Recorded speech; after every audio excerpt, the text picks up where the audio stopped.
FRDC a démentir mort. Il y a 318 personnes na Tanganyika et sikani ni ba rumeur et tamoli ebele na ba réseaux sociaux bisika ndenge na ndenge. Paul Kagame président rwandais ba rumeur pèse ko tamula sur liwa na ye bisusu balobi azali kobela, mais pour l'instant premier ministre rwandais ndi azali ko sala intérim ya musala oyo ye azali ko sala dossier Constant Mutamba ba chef coutumier ya basonge basengi implication ya chef de l'état pona bango oyo ezali ko sala mazali susu justice te kasi ekomi règlement des comptes pe complot contre mwana na bango Constant Mutamba.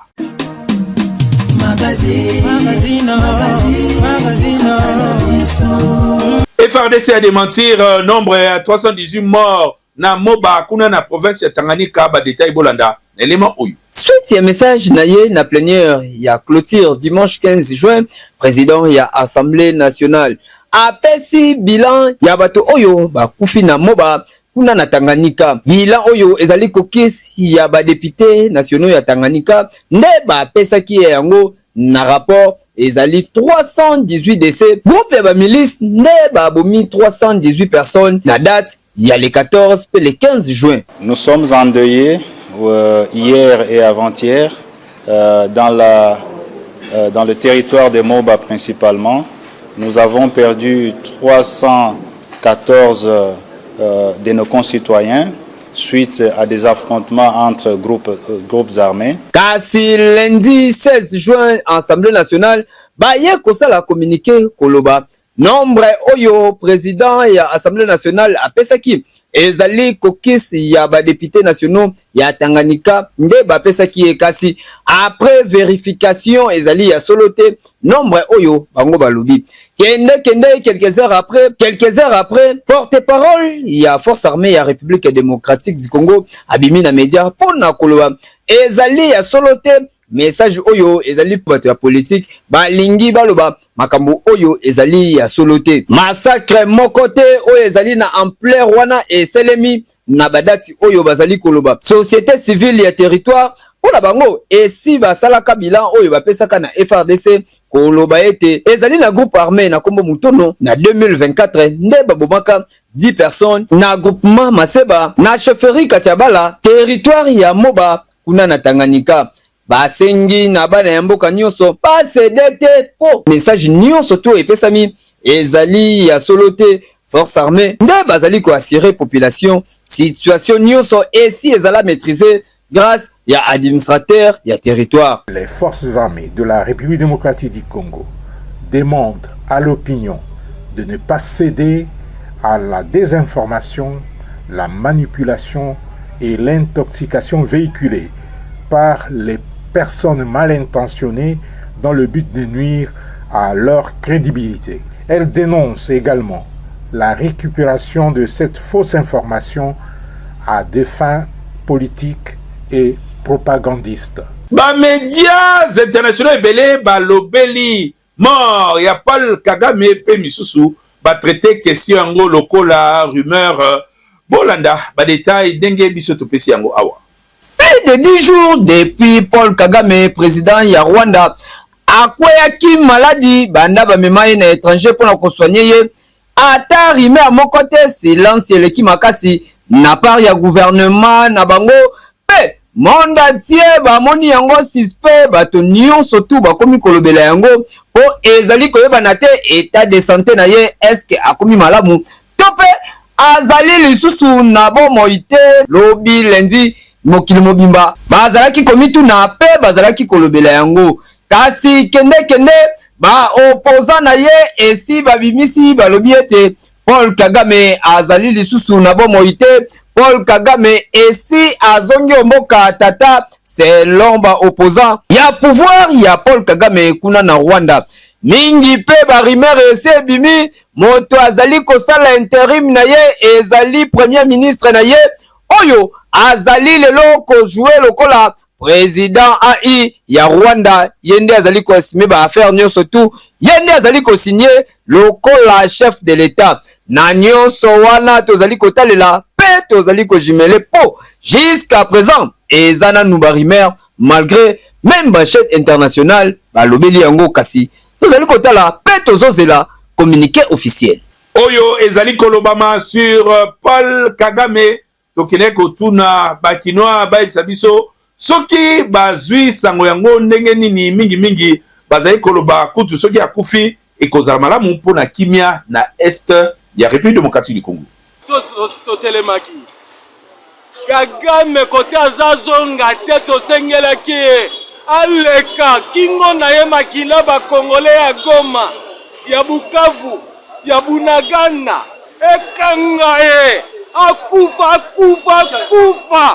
te pona liwa neti aza mortel neti bato nyonso azokufa on dirait ça kufi même parce que ba rêve nanga bani ko ya Kagame na kata cercueil akanisa kaza nzambe jamais aleka kambu ya Paul Kagame soki akufi soki pas akufi te neti ngana ko sauter bo peuple congolais longa à dissension to comme depuis peuple ya dissension na monde comme neti biso bana na monde là liwa Paul Kagame ils comme ça et ça so fait na nini obika na ye ça so fait na nini ala premier rondo okufa te Kagame sera akufi lelo station affaire changer te so pas lelo station affaire changer te c'est tout tika dissension après Kagame to évoluer biso to évoluer makambo na biso to gouvernement ça concentrer na makambo na ye na tongo ko pa ko dio opposer ka o bunto to na papa obika Kagame akufi lelo so il dérange na nini et sentiment na nini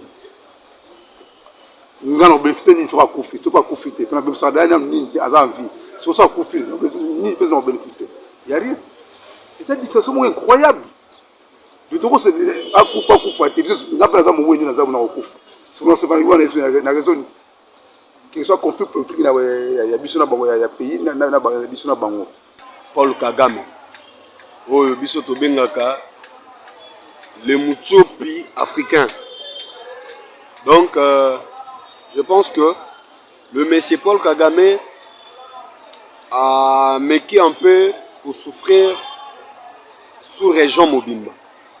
Donc la politique naie Afrique centrale ezalaki na manque de développement par rapport à la politique de Paul Kagame.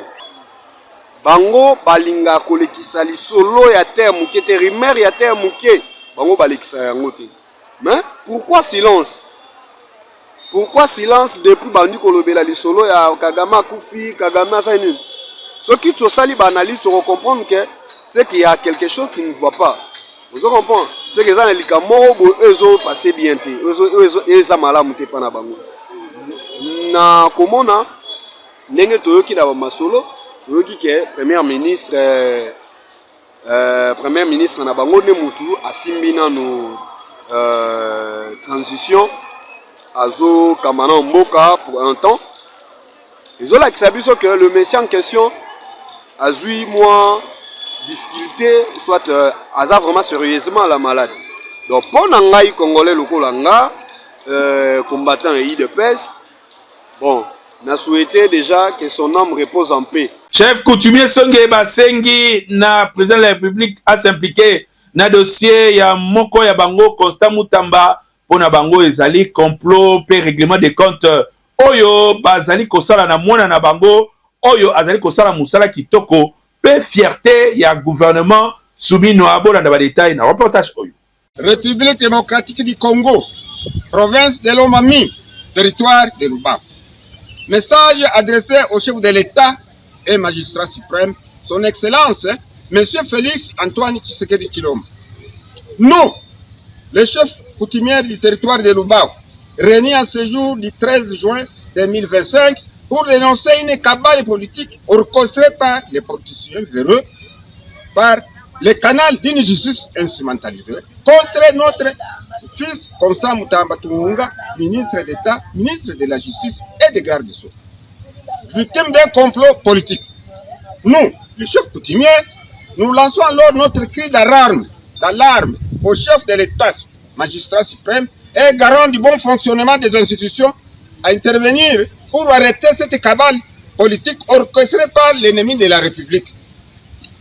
Alors, Monsieur le Président de la République, Constant Mutamba est l'un de vos meilleurs soldats, l'un des rares à avoir redonné de la crédibilité à votre gouvernement Durant ce second mandat, Moutamba est fidèle à votre vision.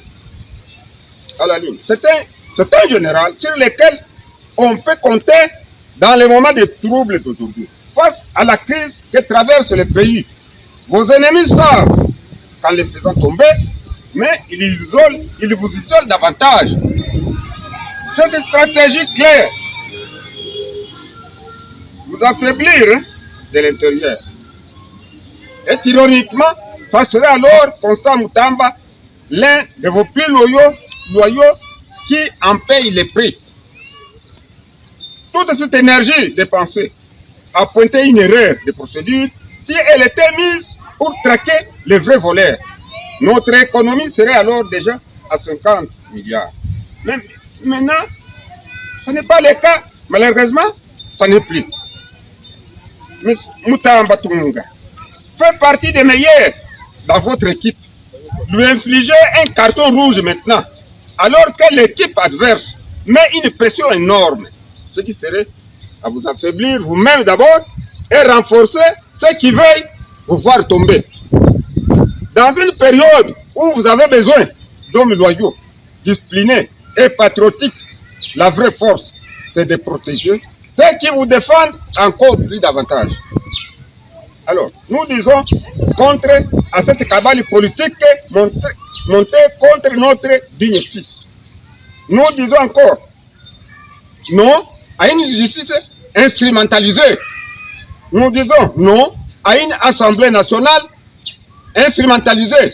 Que vive la coutume congolaise. Que vive la coutume congolaise. Que vive la coutume songe. Je vous remercie. En tout cas, pour la Kino et Belé na Kinshasa, lobby que Constant Moutamba azali objet ya acharnement ya batu o bazali plus miyibikeye ba détail awa bazali bon na micro ya façon qui rombe.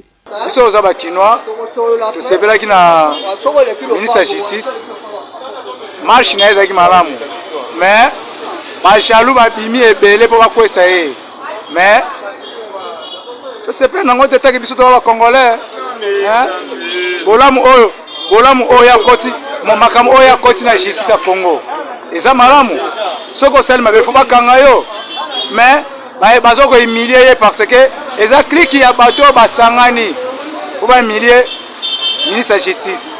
Alors biso ba peuple congolais to sepela nango tata muke. Alors so ba kotinda na prison batinde me bango be ba yeba ke oui dikita wana un jour et que panzana kaka to yebi bango bien na parlement bazali na sénat bazali.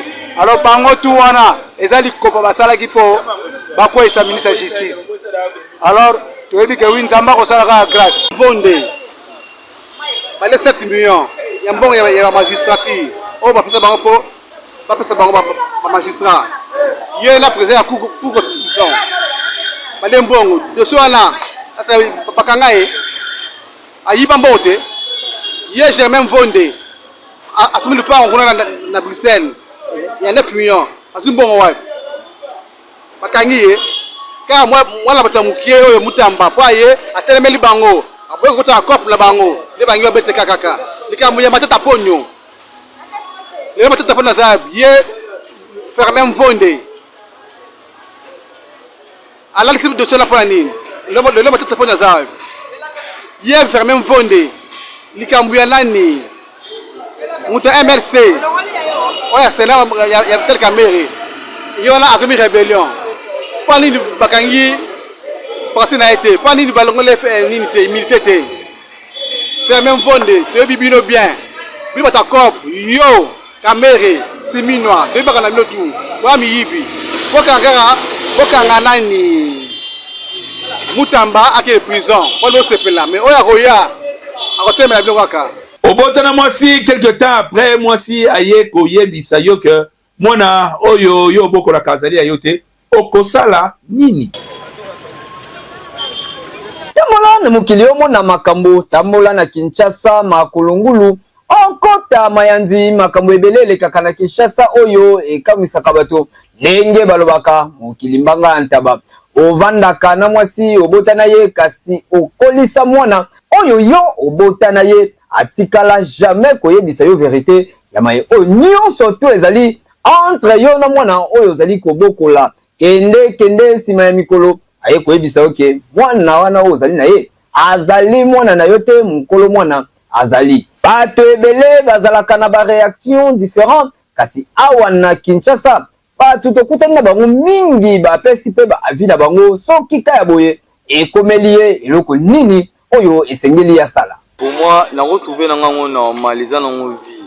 Souci na nge ezalaka ke non na temps oyo nasali na mwana wana na affection déjà que papa la kisait pas mwana pe mwana pa moni magi oui affection eza makasi na papa et arrivé que non maman ni pe avandi sepse que non tata na raya yote. Donc et choqué ngai et choqué pe na mwana. Et choqué pe na mwana. Et ça là m'a bien dit mais donc autre que moi ça là ezalati non trouver na ngango normal. Pour moi, c'est une kolo mwana. Bon, ce qui est non continue pour la moine. Au cas où que non moi c'est que non papa moi na pe. Soit akufa ndenge ya mwana ndimaka que non yo obokola e. Là, na continue ngaka toujours kobokola e po affection ka ezali nango. Affection ya ngala mwana eza nango. Una tike pe kati. Ko so na bi que non na tike. Aïe luka papa on peut que non exemple azani pe lisu takufa na monte que moi na donc bebisa mémoire mwana mwana boya na ngati so aza mwana mwasi so eza bongo na bimina mama na bimina mwana wana d'après nga eza nde bongo baba na ngeza ka bongo ndeko na nga netinga soki na boti na mwasi na yebi que non to boti na mwasi na la gisi affection ya papa vers mwana makamyo surtout bien et puis na sima nango moi ça comme sa vérité que non mwana ana zalaka ya yo aka koloba biloko wana ava mwana bota mazana jemi na oki ko pardonner mais que mwana bota mi boye aya koloba que non mwana ana zalaka ya yo te azala ya papa mususu donc et pas na nga vraiment e ko bota ka haine parce que à chaque fois na komona mwana wana e ko banda ko shokinga na ba affection azala nango avec ye so ya ko koma que non mwana ana zala ya ngate et puis et que c'est une séparation de maman na ena mwana ngo pour so toza ensemble c'est que wana bon mabiga ndé ko sala mama yeba ndengo zali kotambola yeba eloko zali kosala soki lobi e komeli oke okosaka bali na yo yebisa ye vérité que mwana oyo azalaka ya yo te zemi oyo ezali na mokolo na yango oyo esengeli azwa charge na ye kasi kopesa moninga charge olobi olobaki ezali ya ye te ezali pasi pe mawa po ba conséquence na yango ekozala tellement ebele oyo même na réputation na yo ti ekokipe komema yo na liwa kaka makabu oyo yo osali chassa oyo leki partout. Programme ya bafunérailles ya maman Justine Tumba Kalenga et Pesami, c'est-à-dire mardi le 17 juin 2025. Veillée mortuaire ekosalema na salle ya FCM na Bandal Chibangu, référence Kin Marché na arrêt Chibangu. Balobi na 18h arrivé à ba membre famille, 18h30 animation chrétienne, 19h arrivé à ba personnalité pe ba collègue na ba connaissance, 20h messe ekosale mawana sur place, 20h30 mo ya circonstante, 21h30 animation ekokende ti na Tongo. La biso mokolo ya mercredi 18 juin 2025 bato nyonso bakokuta na bongo na hôpital ex Mamayemo na avenue Ouangata croisement Tombalbaye esika nini na 8h arrivé ya ba membre ya famille ya défunt na morgue ya hôpital ya Mamayemo na 8h20 arrivé ya ba personnalité puis ba collègue ba amis na 8h45 sortie ya corps et exposition na espace ya hôpital Mamayemo na 9h mo ya circonstance ya représentant ya hôpital na 9h15 recueillement pe dépôt ya ba gerbe de fleurs en hommage pe témoignage ya ba personnalité amie pe connaissance na famille na 9h30 levée du corps pour na église Notre-Dame ya Fatima na 9h45 recueillement na église na 10h messe pe na 11h mo ya bana ya défunt pe na 11h30 levé du corps pour l'enterrement na chemin du paradis mitendi pe mon ya remerciement na cocktail topé de consolation que l'âme de maman Justine Tumba Kalenga repose en paix. Avec Jimmy Mukendi sans filtre et si Kakanbe News et analyse à actualité Nenge Zali Kolekana na République démocratique du Congo entièreté il y a sans filtre Botala Yango Bongo na chaîne YouTube avec Jimmy Mukendi Kende kuna au s'abonner au liker pe au tiki commentaire pona algorithme ezwa pe po biso tozo ka feedback to ebandenge ni tozo conseil la bino musala kasi extrait ya o ezali en ligne bolanda.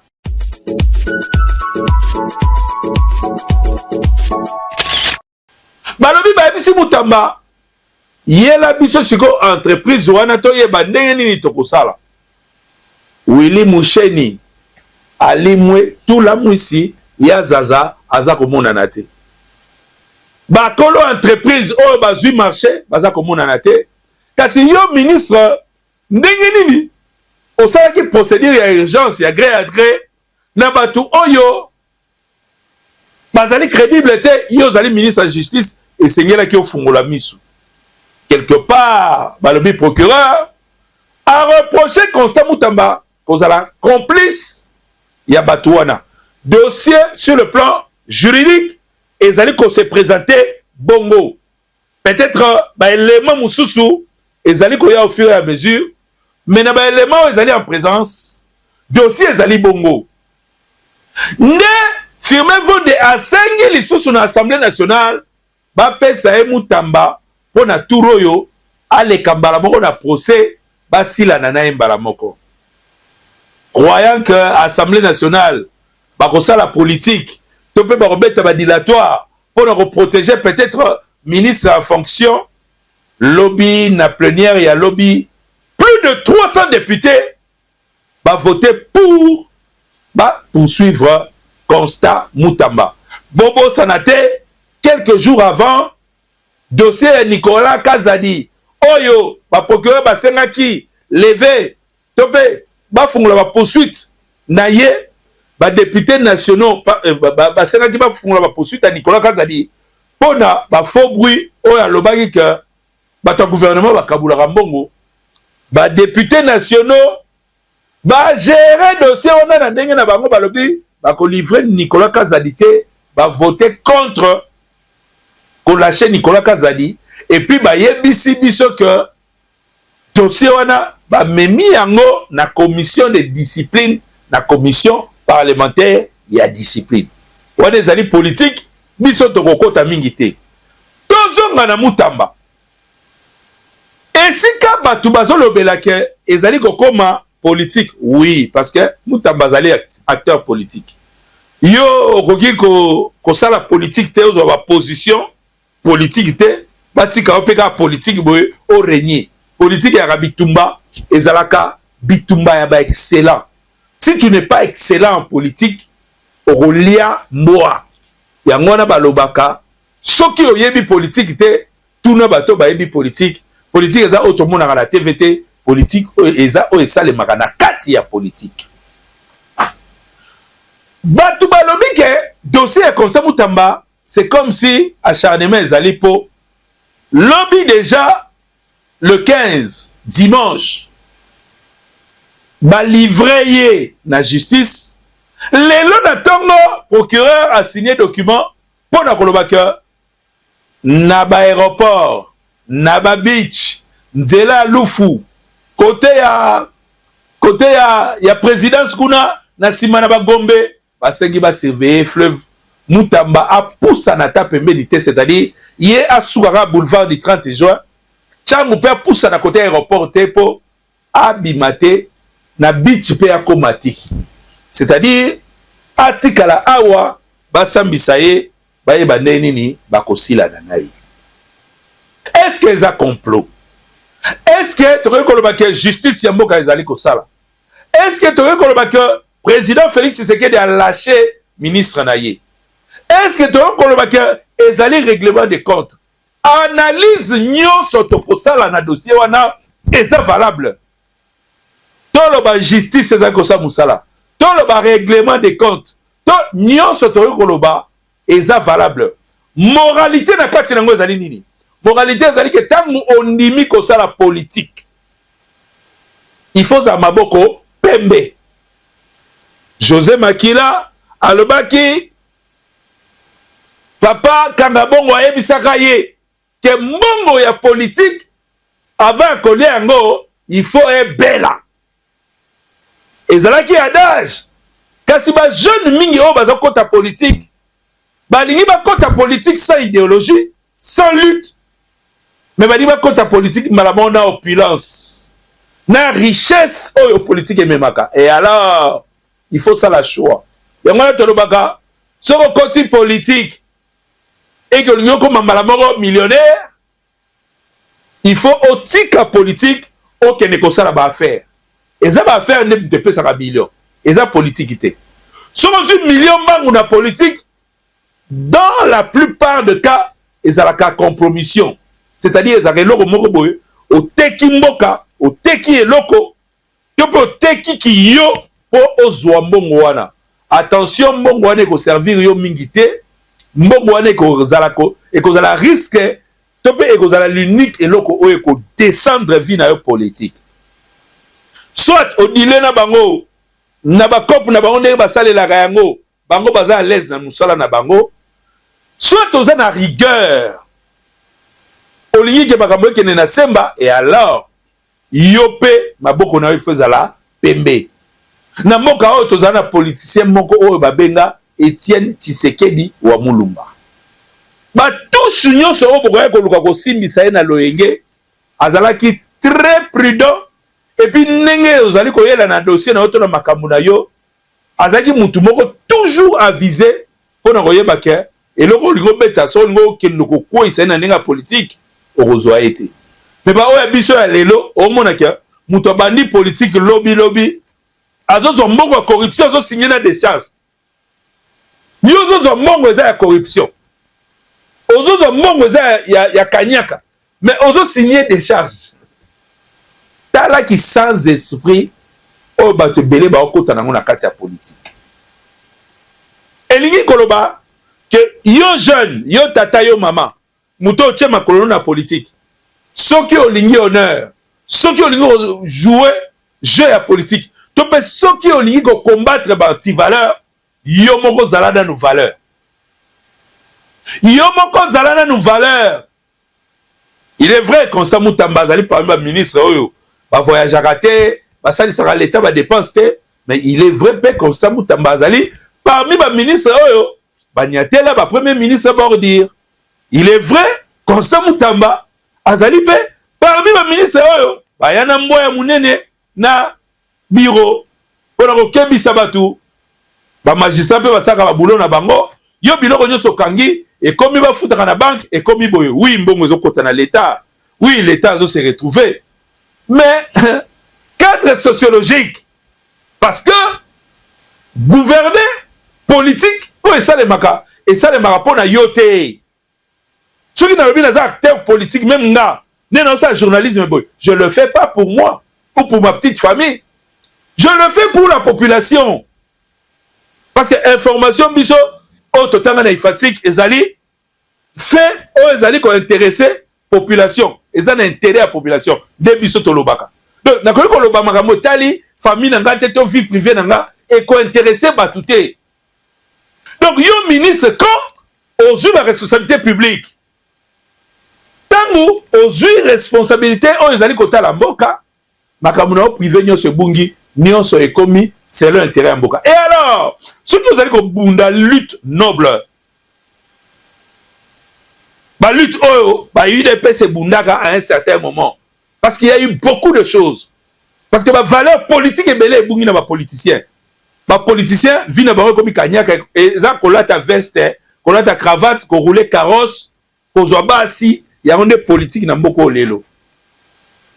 Ba jeune ba olinga okota politique bo yeba yango. Politique ba kota ka yango na valeur.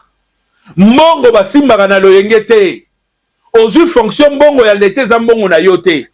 Effectivement, tu as un micro devant la caméra, mais il faut peser la pratique ya vie na yo. Mais na ka oyo on dirait Constant Mutamba azalaki mieux placé ya koyeba ke marché oyo azali kokende nango na bato azali kopesa ba marché ntango mosusu mpe batrike ye ntango mosusu mpe code ya mboka bapesaki ye code na mutu moko boye autaki quelque part mpo akotisa ye idéologie par rapport à marché par rapport à ndenge mbongo efe bima malgré que lelo constat mutamba akoki koloba ke gouvernement nde autorisaki yango mais quelque part gouvernement aza personne morale gouvernement ya koautorize kaka mais mutu oyo asiniaka document eza des ministres.